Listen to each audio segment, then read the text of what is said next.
The United States Navy Construction Battalions, the Seabees, solved one of World War II's most critical engineering challenges, building airfields anywhere, instantly. From malaria-infested swamps to coral atolls barely above sea level, these construction troops transformed impossible terrain into functional runways in days, not months. Their innovations in rapid airfield construction, particularly the development and deployment of steel matting and coral-based runway systems, changed the nature of Pacific warfare and demonstrated that engineering ingenuity could be as decisive as firepower. This is the story of how American industrial capacity and practical innovation turned the Pacific's hostile geography into a strategic advantage. When Admiral Chester Nimitz and General Douglas MacArthur began planning the Pacific Campaign in early 1942, they faced a geographic nightmare. The Pacific Theater stretched across 64 million square miles, more than twice the size of the Soviet Union. Japanese forces controlled thousands of islands scattered across this vast expanse, many fortified over years of occupation. The distances were staggering: 3,000 miles from Hawaii to the Philippines, 4,000 miles from Australia to Japan, with endless ocean punctuated by small islands and atolls. The strategic solution, island hopping, required capturing key islands while bypassing heavily fortified positions. But this strategy had one critical dependency: airfields. Control of the air meant control of the surrounding seas. Control of the seas meant the ability to support the next amphibious operation. Every captured island had to become an operational airbase, and it had to happen fast. Japanese forces could reinforce and counterattack. Supply lines stretched thousands of miles. Weather windows were limited. Speed wasn't just convenient, it was strategically essential. Traditional airfield construction timelines were measured in months. In the continental United States, building a military airfield typically took 6–12 months from groundbreaking to operations. Engineers needed to conduct surveys, clear land, excavate foundations, install drainage systems, import thousands of tons of materials, lay base courses, pave surfaces, and construct support facilities. The work required stable supply lines, abundant materials, and freedom from attack. The Pacific offered none of these luxuries. Many strategic islands were coral atolls, rings of coral reefs surrounding lagoons, with land surfaces barely 10–15 feet above sea level. The soil was coral sand and rubble, too porous to support aircraft weight. Drainage was impossible because there was nowhere for water to drain. Traditional paving materials, asphalt and concrete, required enormous quantities of aggregate, sand, and cement that had to be shipped thousands of miles. Other islands were volcanic, covered in dense jungle with swampy lowlands. Guadalcanal, one of the first major objectives, featured coastal plains that flooded during tropical rains, turning into impassable mud. The Solomon Islands received over 100 inches of rain annually. New Guinea's Papuan coast was largely swampland. Building on such terrain seemed impossible with conventional methods. Then there was the operational environment. Every construction project happened within range of Japanese air and naval forces. Construction crews worked under the constant threat of air raids, naval bombardment, and infiltration attacks. There was no rear area, no safe zone. Engineers had to build while fighting, often literally, operating bulldozers with rifles slung over their shoulders. The mathematics were brutal. If airfield construction took even 4 weeks, American forces would spend a month vulnerable, consuming supplies, exposed to counterattack, unable to support further advances. Multiply that by dozens of islands, and the campaign timeline extended beyond sustainability. The Pacific War needed a construction revolution. The United States Navy Construction Battalions officially formed on January 5, 1942, though the concept emerged from hard lessons learned at Wake Island and Pearl Harbor. Traditional Navy construction relied on civilian contractors protected by Marines, a system that failed catastrophically when Japanese forces attacked. At Wake Island in December 1941, civilian contractors from Morrison-Knudsen had no military status. When combat began, they couldn't legally fight. Many died. The survivors spent the war in Japanese prison camps. The Navy learned its lesson. It needed military construction units, men who could build under fire and fight when necessary. Admiral Ben Morrell, chief of the Navy's Bureau of Yards and Docks, designed a radically different organization. These would be military battalions, but recruited from the construction trades. The men would be older than typical recruits. The Navy waived its usual age restrictions because the Navy needed experience, not youth. Skills mattered more than physical conditioning. The recruitment campaign targeted America's construction industry. Carpenters, steelworkers, electricians, plumbers, heavy equipment operators, surveyors, engineers, mechanics. Men who'd built the Hoover Dam, the Golden Gate Bridge, the highways and tunnels and skyscrapers of Depression-era public works programs. The response was overwhelming. Within months, thousands of skilled tradesmen enlisted, bringing their tools, experience, and work ethic. The average Seabee was 37 years old, ancient by military standards. Many had families, careers, and mortgages. They joined anyway, motivated by patriotism and the knowledge that their skills were desperately needed. Some battalions had men in their 50s and 60s. The 40th Construction Battalion included a 62-year-old surveyor. The Navy didn't care about age. It cared about whether a man could operate a bulldozer, read blueprints, and get the job done. Training was compressed and practical. Boot camp at Camp Allen, Virginia, and Camp Peary, Virginia, focused on military basics, close-order drill, weapons training, military discipline. Then came construction training, advanced equipment operation, military engineering, bridge building, road construction, and airfield development. The courses emphasized speed and improvisation. There was no time for perfectionism. A runway that was 90% complete and operational beat a 100% perfect runway that took twice as long. Critically, Seabees trained to fight. Unlike Army Corps of Engineers units which focused purely on construction or Marines who focused purely on combat, Seabees did both. They qualified on rifles, machine guns, and small arms. They learned defensive tactics, perimeter security, and small unit operations. The philosophy was simple. If the enemy attacked a construction site, Seabees wouldn't stop working. They'd fight, drive off the attack, and resume construction. This dual capability made them uniquely valuable in contested territory. The organizational structure followed Navy traditions with construction modifications. A standard construction battalion numbered about 1,100 men, including 32 officers. The unit was divided into 4 companies, each capable of independent operations. Equipment was standardized and extensive. Bulldozers, graders, scrapers, dump trucks, cranes, pile drivers, concrete mixers, generators, and specialized tools. A battalion carried enough equipment and supplies to function independently for extended periods. The name Seabees came from the initials Seabee, Construction Battalion. The term emerged informally, popularized quickly, and officially adopted by the Navy. The Seabee insignia, a cartoon bee wielding tools and weapons, perfectly captured the dual mission. The motto, "Can do," wasn't chosen by committee or approved by bureaucrats. It emerged organically from the work itself. When asked if a job was possible, Seabees had one answer, "Can do." It became their identity. By war's end, the Seabees grew into a massive organization. 325,000 men in 151 construction battalions, plus specialized units for stevedoring, maintenance, and demolition. They served in every theater but made their greatest impact in the Pacific, where their innovations in rapid construction proved strategically decisive. The breakthrough that revolutionized Pacific airfield construction came from an unlikely source: emergency runway matting designed for British airfields. In the late 1930s, Britain experimented with pierced steel planking, PSP, for temporary runways. The concept was straightforward: interlocking steel plates that could be laid over grass or dirt to create an instant hard surface. The British never perfected the design, but American engineers recognized its potential. In 1941, the U.S. Army Corps of Engineers began developing an improved version. The project landed at the Carnegie Illinois Steel Corporation, a subsidiary of U.S. Steel in Pittsburgh, with testing conducted at a small airport in Marston, North Carolina. The testing site gave the product its name, Marston Mat. The design was brilliantly simple. Each mat panel measured 10 feet long and 15 inches wide, manufactured from heavy-gauge steel pressed into a corrugated pattern with large circular perforations. The corrugations provided structural strength, allowing the thin steel to support aircraft weighing tens of thousands of pounds.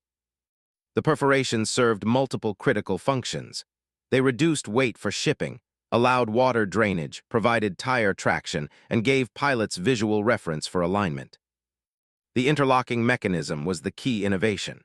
Each panel had hook-shaped protrusions on one long edge and corresponding slots on the opposite edge. When laid side by side, the hooks engaged the slots, creating a continuous surface that distributed loads across multiple panels. The connection was purely mechanical: no welding, no bolts, no specialized tools. Workers simply positioned panels and hooked them together.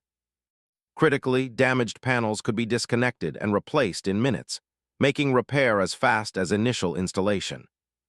The specifications were carefully engineered. Each panel weighed 66 pounds, heavy enough to resist wind and provide stability, light enough for 2 men to carry.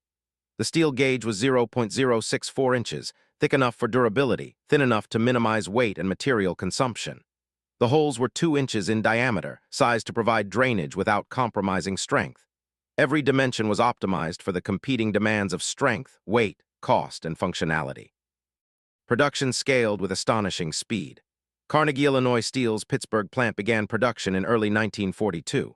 By mid-1942, production reached 10,000 panels daily from a single facility. By 1943, multiple steel mills across Pennsylvania, Ohio, and Indiana produced Marston Mat around the clock.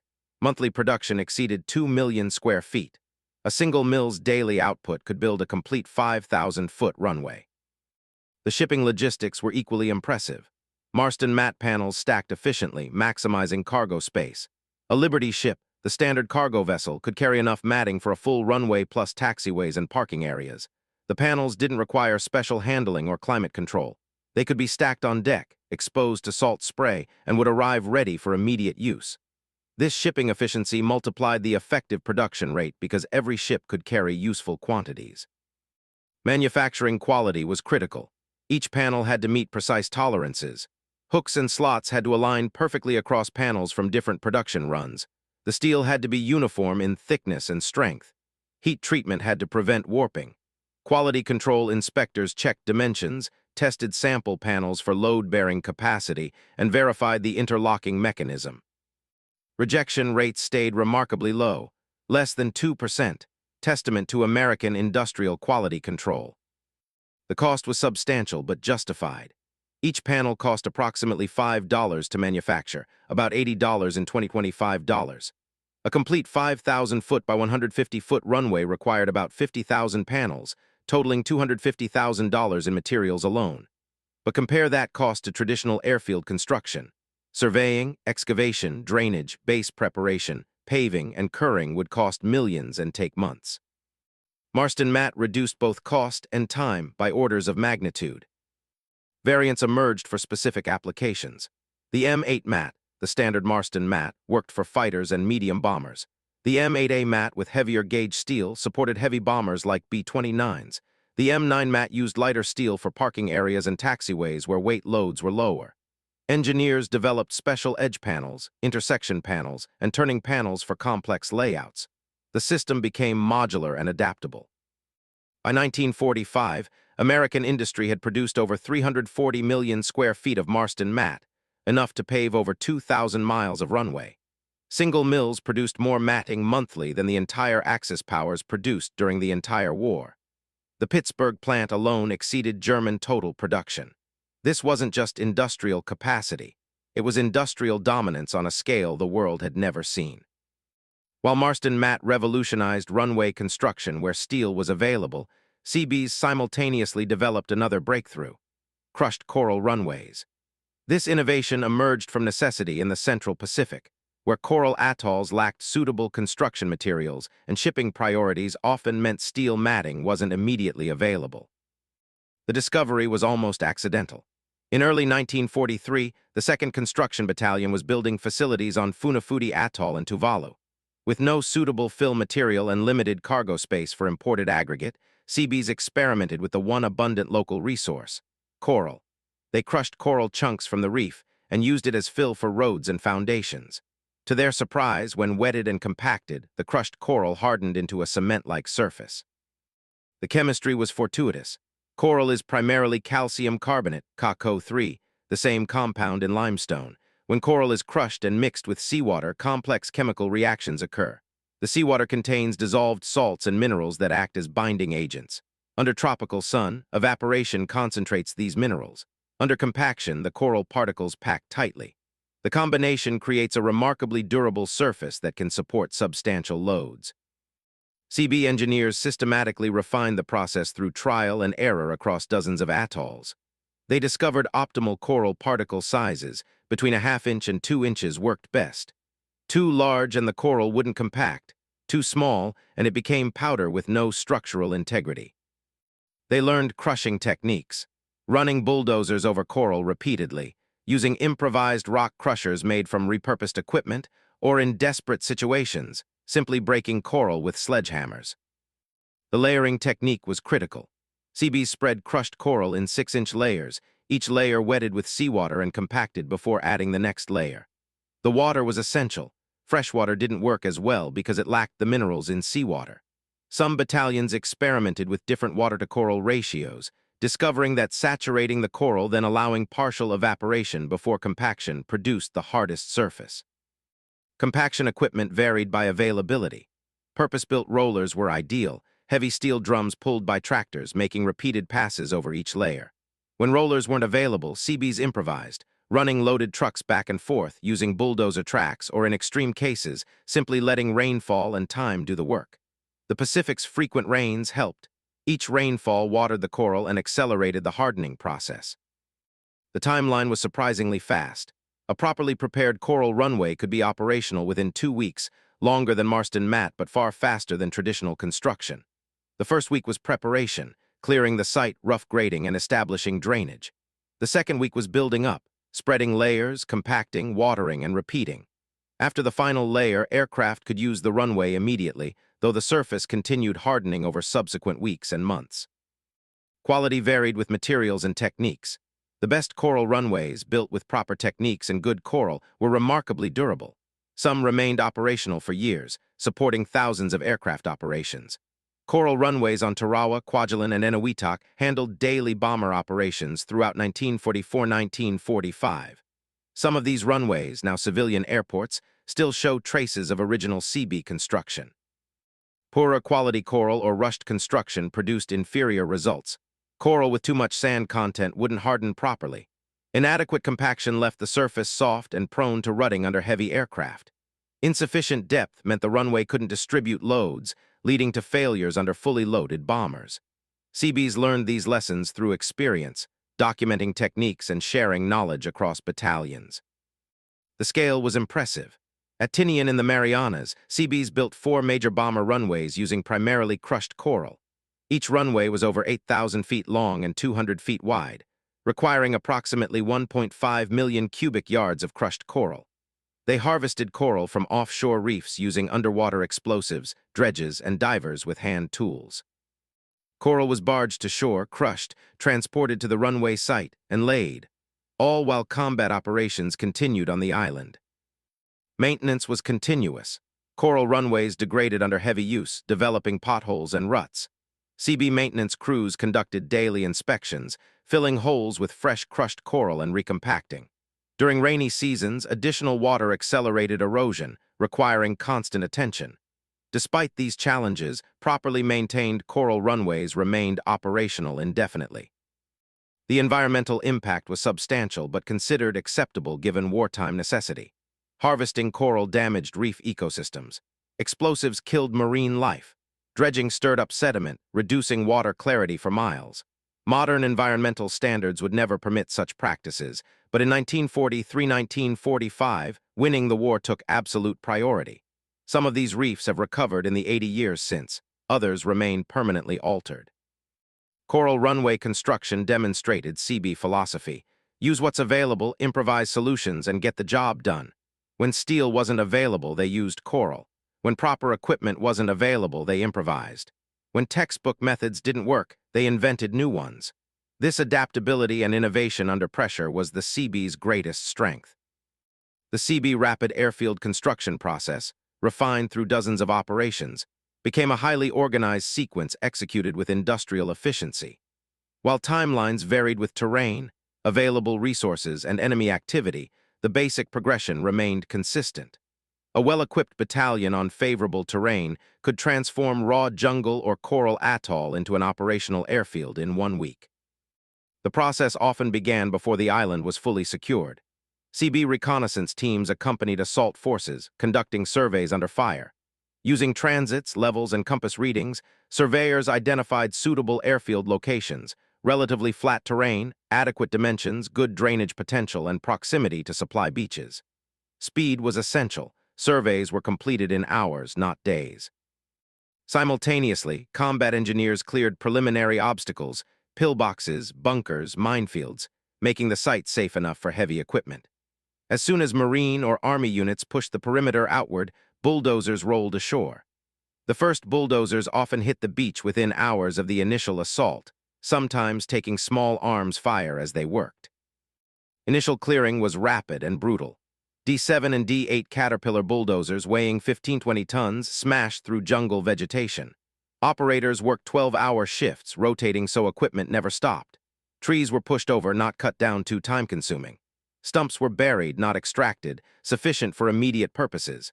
Brush was pushed into piles and sometimes burned, though smoke attracted enemy attention. The goal wasn't perfection or aesthetics. It was creating a clear path for further work. Operators left rough terrain, significant elevation changes, and obstacles that didn't directly interfere with runway placement. This good-enough philosophy saved enormous time. Perfectionists failed in this environment, pragmatists succeeded. Security was constant concern. Bulldozer operators worked with rifles nearby, often strapped to the vehicle. Security patrols swept the work area continuously. Snipers were persistent problems. Japanese soldiers hidden in trees or concealed in jungle could immobilize construction with targeted fire. Seabees learned to work through sniper fire, keeping multiple operators available so one could take cover while another continued working. Air raids were expected. Japanese forces attacked construction sites aggressively, recognizing that disrupting airfield construction delayed American air operations. Seabees developed rapid response procedures. At air raid warnings, operators drove equipment into dispersed positions, workers took cover in foxholes dug throughout the site, and everyone waited. Once the raid passed, minutes to hours later, work immediately resumed. First-day progress was measured in acres cleared and cubic yards moved. A battalion typically cleared 40-60 acres on day one, enough for runway, taxiways, and essential facilities. Equipment maintenance was continuous. Mechanics worked through the night repairing damaged bulldozers, replacing worn tracks, and ensuring maximum equipment availability. Day 2, drainage and rough grading. Day 2 focused on water management, the difference between functional and failed airfields. In swampy terrain, Seabees excavated drainage ditches parallel to the runway alignment, typically 6-8 feet deep and 10 feet wide. These ditches lowered the water table enough to work the runway area, channeling water to natural drainage points or the ocean. On coral atolls, drainage worked differently. The porous coral drained naturally, so ditches were unnecessary. Instead, Seabees built up, adding fill to raise the runway above high tide and storm surge levels. Fill material came from excavating parking areas, taxiways, and nearby terrain. What was excavated from one area built up another, zero-waste logistics. Rough grading established basic runway profile. Motor graders, large machines with adjustable blades, made multiple passes, cutting high spots and filling low spots. The goal was achieving rough levelness within 1-2 feet of final grade. Precision would come later. Day 2 was about establishing basic geometry. Survey crews constantly checked progress, setting grade stakes that showed operators how much to cut or fill. These stakes, pounded into the ground every 100 feet, had marked elevations. Operators worked to those marks, checking frequently, maintaining rough tolerances. Compaction began on day 2. As graders moved soil, rollers followed, compacting fill to minimize future settling. Sheep's foot rollers, drums covered with protruding teeth, were ideal for soil compaction, forcing soil particles together, squeezing out air pockets, and creating a dense base. Material logistics became critical. Seabees established supply dumps near the airfield, stockpiles of crushed coral, gravel, or other base material. Trucks ran continuous loops. Load at the dump, deliver to the runway, return for another load. Efficient truck cycles meant faster construction. Battalions tracked truck availability obsessively, keeping mechanics focused on maintaining truck fleet operational readiness. Security remained intense. The partially cleared airfield was increasingly valuable and increasingly obvious from the air. Japanese reconnaissance flights spotted construction projects quickly. Follow-up raids were inevitable. Seabees dug more defensive positions, sometimes while operating equipment, jump off the bulldozer, dive into the foxhole, wait for the raid to pass, resume work. Day 3, base course preparation. Day 3 was foundation day, creating the base that would support aircraft weight. The approach varied dramatically by terrain type. In swampy terrain, Seabees laid a base of crushed coral, volcanic rock, or imported aggregate.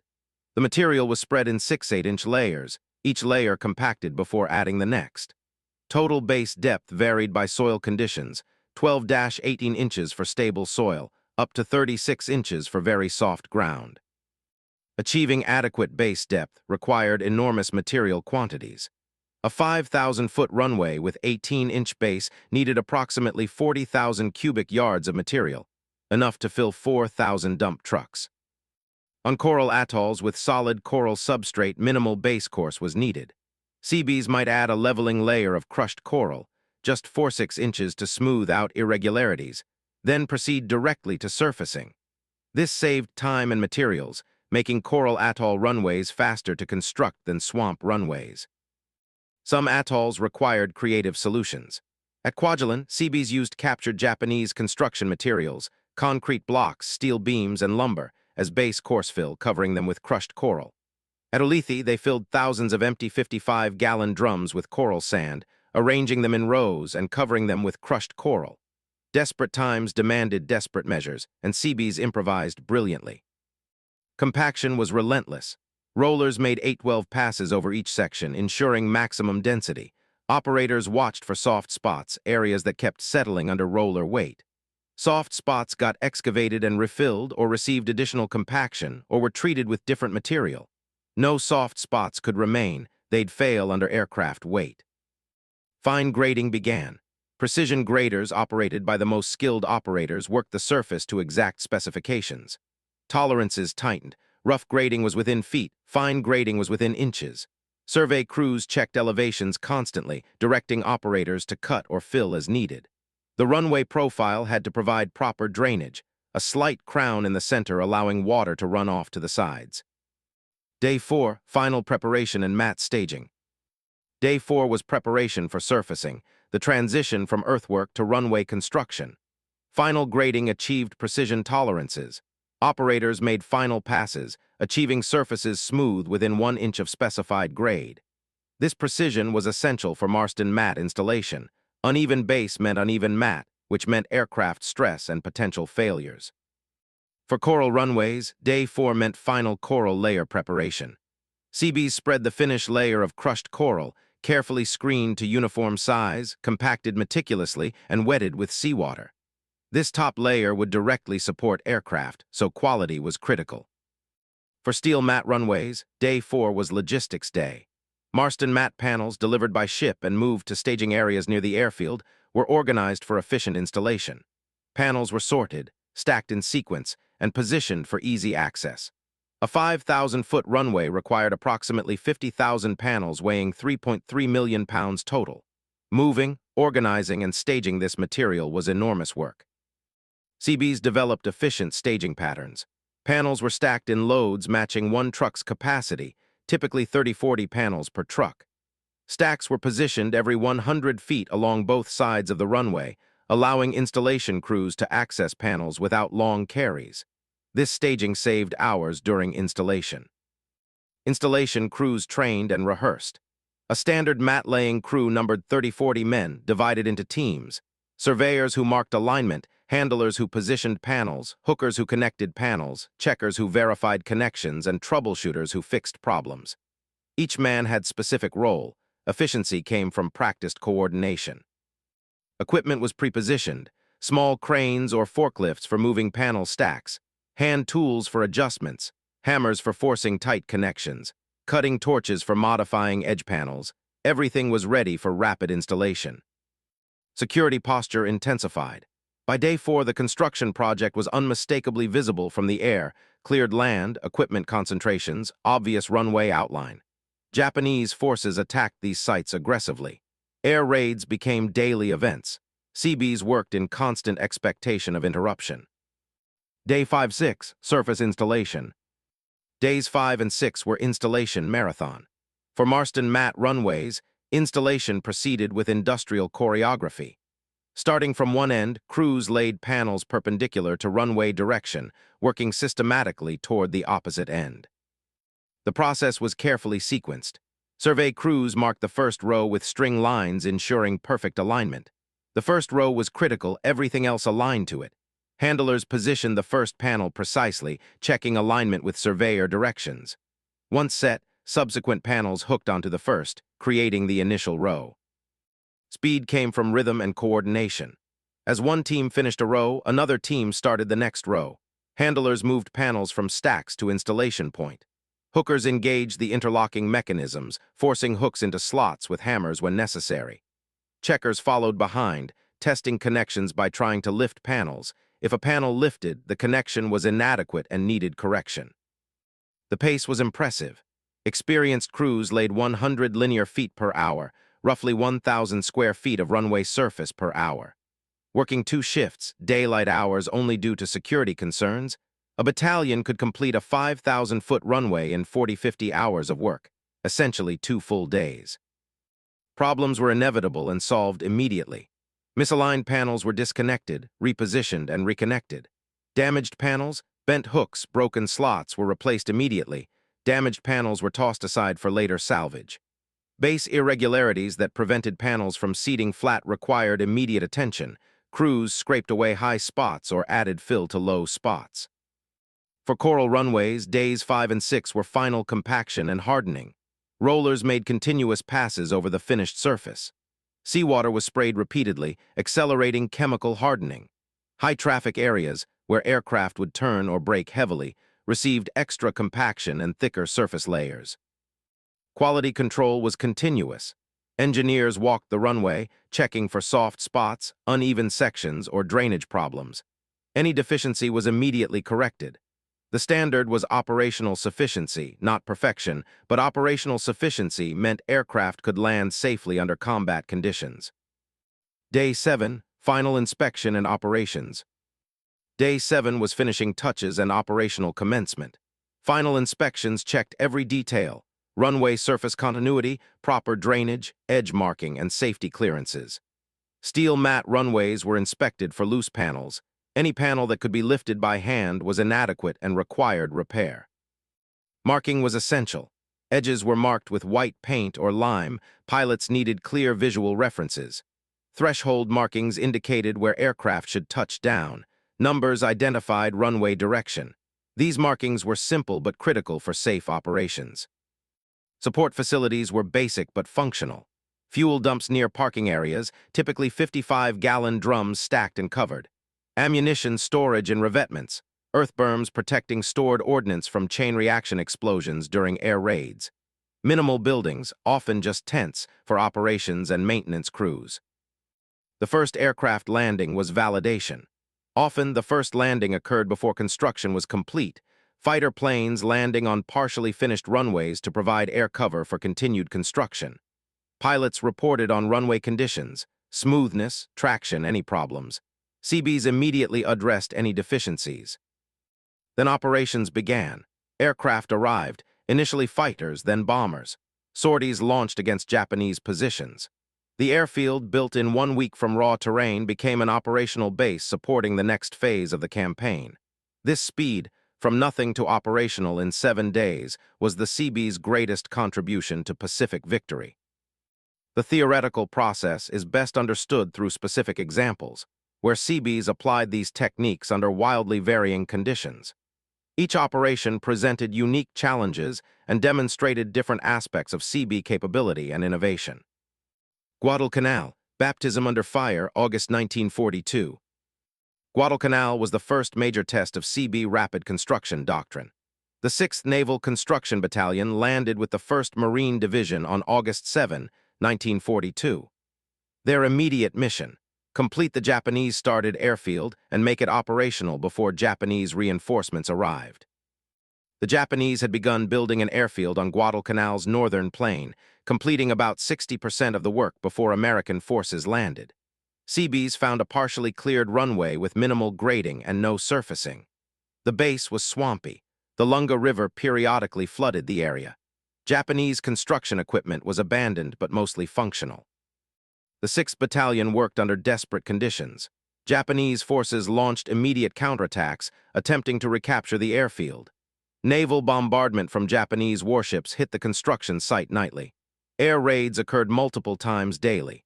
Seabees worked with rifles stacked nearby, breaking from construction to fight when necessary. Despite these conditions, the runway was operational within 6 days. Seabees used captured Japanese equipment, rollers, trucks, and graders, combined with their own bulldozers. Base course material came from coral crushed from nearby beach deposits. The surface was crushed coral, compacted and hardened with seawater. Quality was marginal but adequate. On August 12, 1942, the first aircraft landed, Marine fighters flying from escort carriers. The airfield, named Henderson Field after a Marine aviator killed at Midway, became operational before it was complete. Seabees continued construction while combat operations proceeded around them. They expanded the runway, built taxiways, constructed revetments, and improved drainage, all under continuous Japanese attack. The construction never stopped.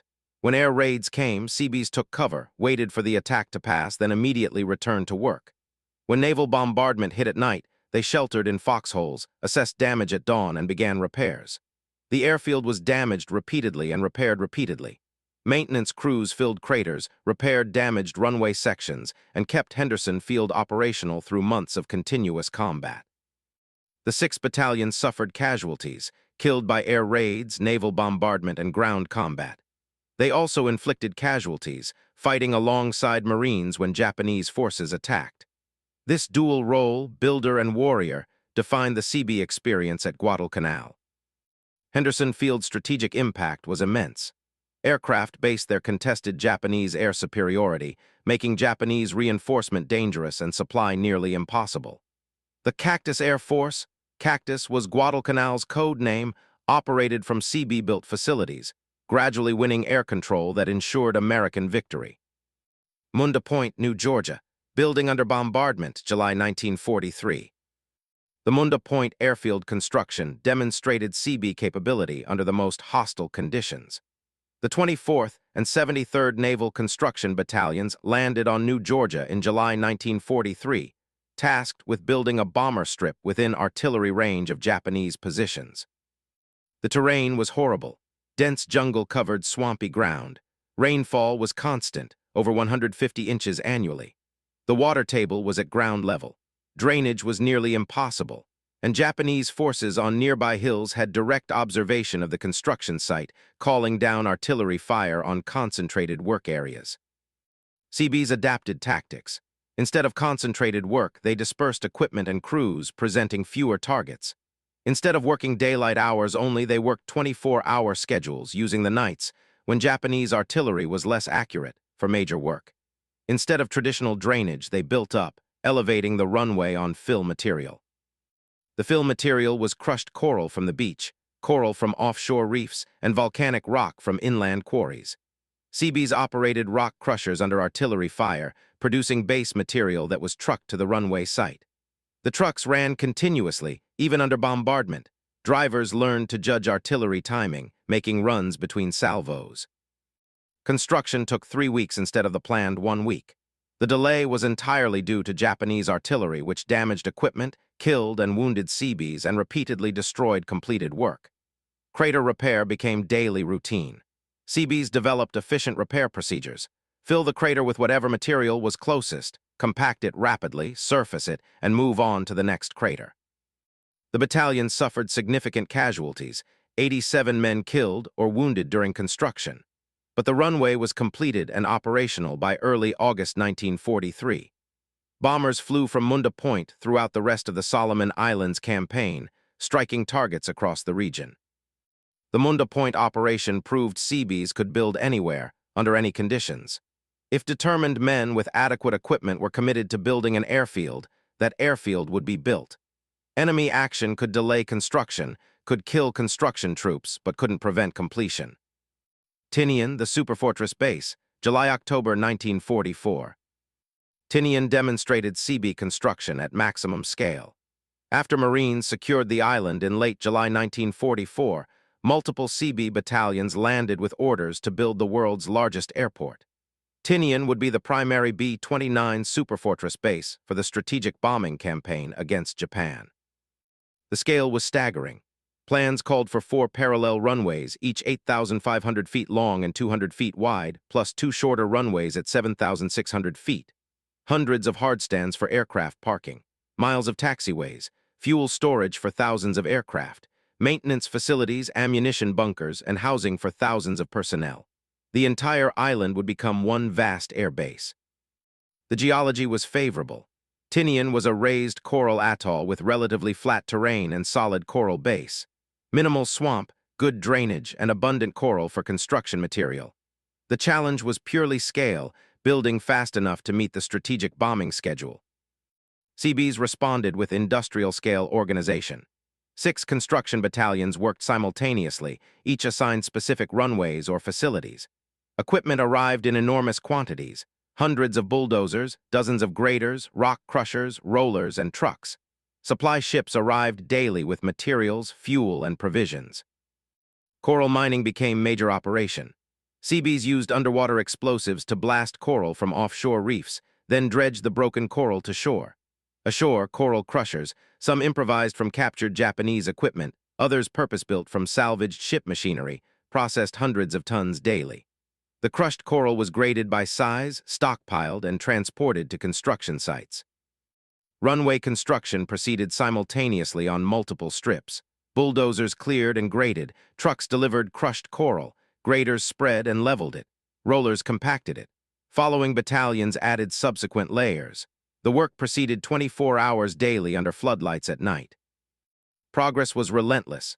The first runway was operational within 3 weeks. The second followed 2 weeks later. By October 1944, 4 major runways were complete and operational. B-29s began arriving, flying combat missions against Japan while construction continued on remaining facilities. The scale of Tinian's construction exceeded many civilian airports. Peak operations saw over 6,000 Seabees working simultaneously. Daily material consumption exceeded 10,000 cubic yards of crushed coral. Fuel consumption for construction equipment alone exceeded 50,000 gallons daily. Tinian became the busiest airport in the world during 1945. Over 15,000 combat sorties launched from Tinian's Seabee-built runways. The atomic bombs dropped on Hiroshima and Nagasaki were loaded aboard B-29s at Tinian, taking off from runways the Seabees completed in less than 3 months.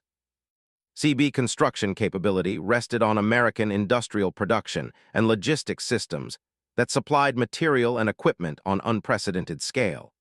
Understanding Seabee achievements requires understanding the industrial foundation supporting them. Steel production for Marston Mat. American steel mills produced Marston Mat in quantities that dwarfed any comparable Axis production. Carnegie Illinois Steel's Pittsburgh plant alone produced 10,000 panels daily at peak production, enough for a complete fighter strip every 5 days. Multiple plants operated simultaneously. Pittsburgh, Youngstown, Gary, and Birmingham all produced steel matting. Monthly production exceeded 2 million square feet by mid-1943.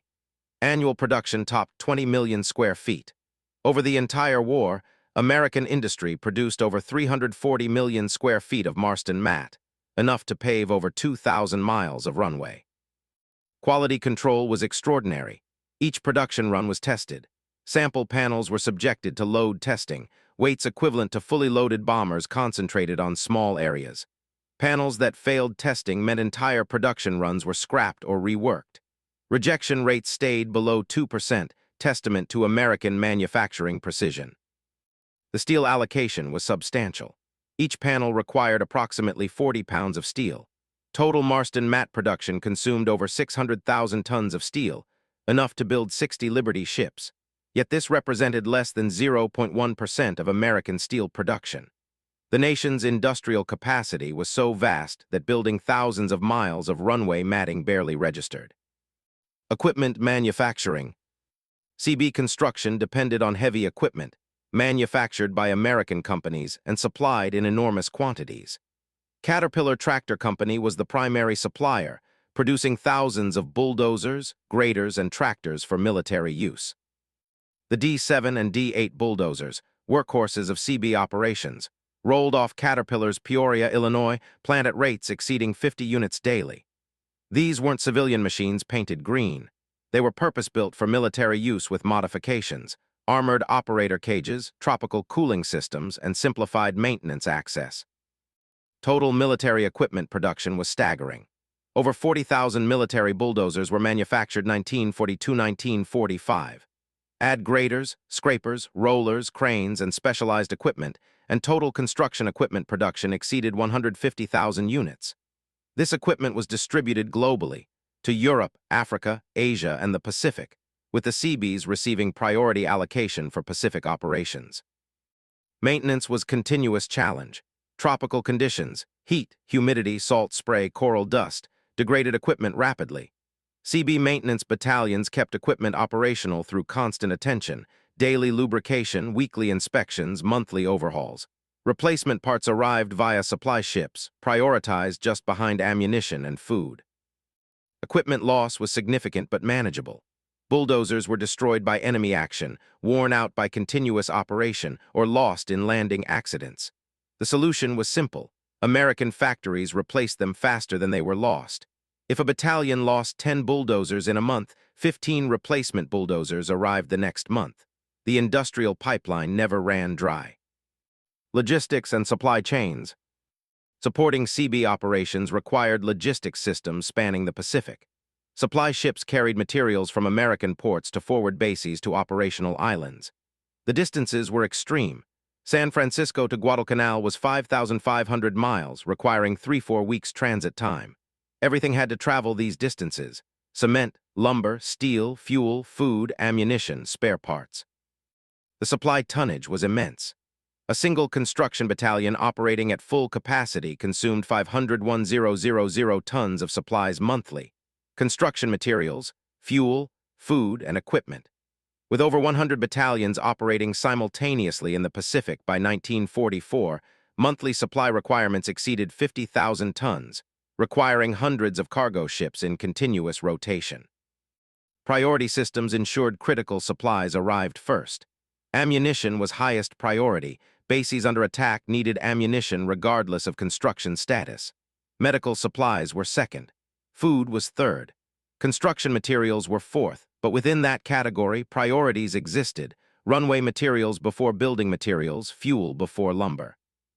The supply system occasionally failed. Ships sank to submarines or surface raids. Shipping priorities changed based on operational needs.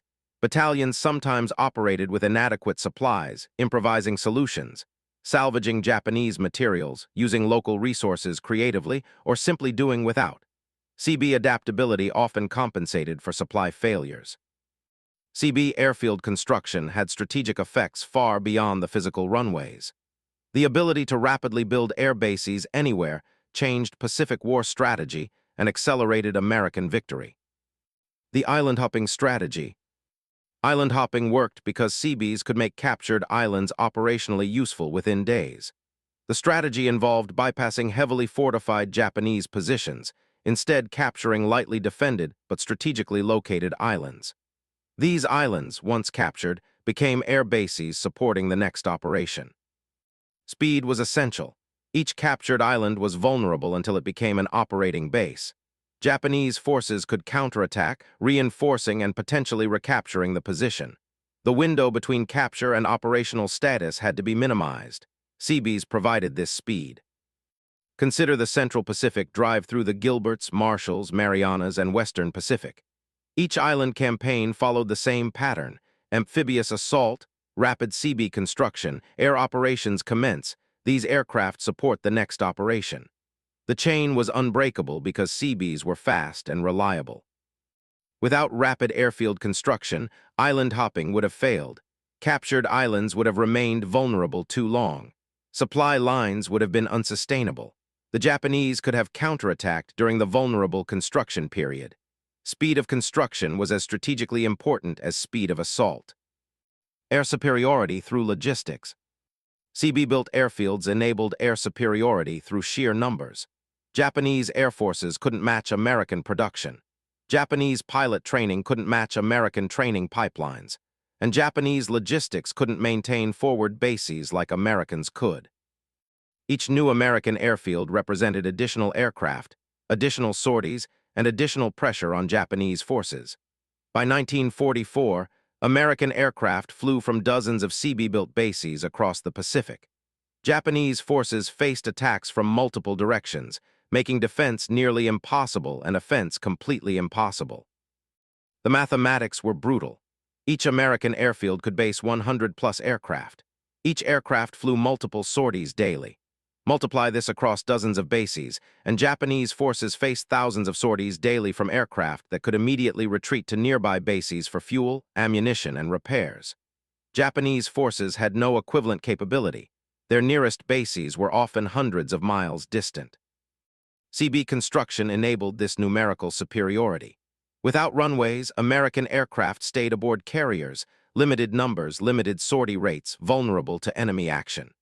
With runways, American aircraft operated from land bases, unlimited numbers, constrained only by production, high sortie rates, and invulnerable to naval attack. Accelerating the timeline. The Pacific War ended in August 1945, less than 4 years after Pearl Harbor. This rapid victory was possible partly because of Seabee construction speed.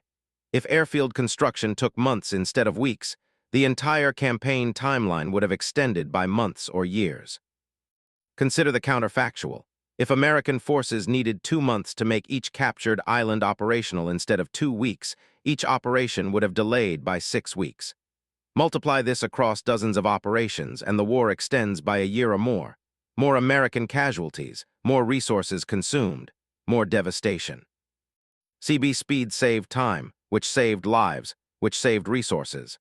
The investment in Seabee training, equipment, and support paid enormous dividends in compressed campaign timelines and reduced casualties. The Seabee story offers lessons extending far beyond World War II. Their innovations in rapid construction, their adaptability under pressure, and their industrial approach to engineering problems remain relevant today. Modern military engineering. Modern military engineering doctrine derives directly from Seabee innovations. Rapid runway repair systems used by U.S. and NATO forces trace lineage to Marston Mat AM-2 matting. The current standard for expeditionary airfields is a direct descendant. Aluminum instead of steel, lighter and stronger, but fundamentally the same concept. Combat engineering units worldwide follow Seabee models. Military personnel with construction skills, capable of fighting and building, equipped with modern equipment and trained to work under fire. The Seabees proved this concept worked. Modern forces refined it. The philosophy persists. Get the job done with whatever resources available, improvise solutions to unexpected problems, and maintain operational tempo regardless of obstacles. This philosophy, as much as any specific technique, is the Seabees' enduring legacy.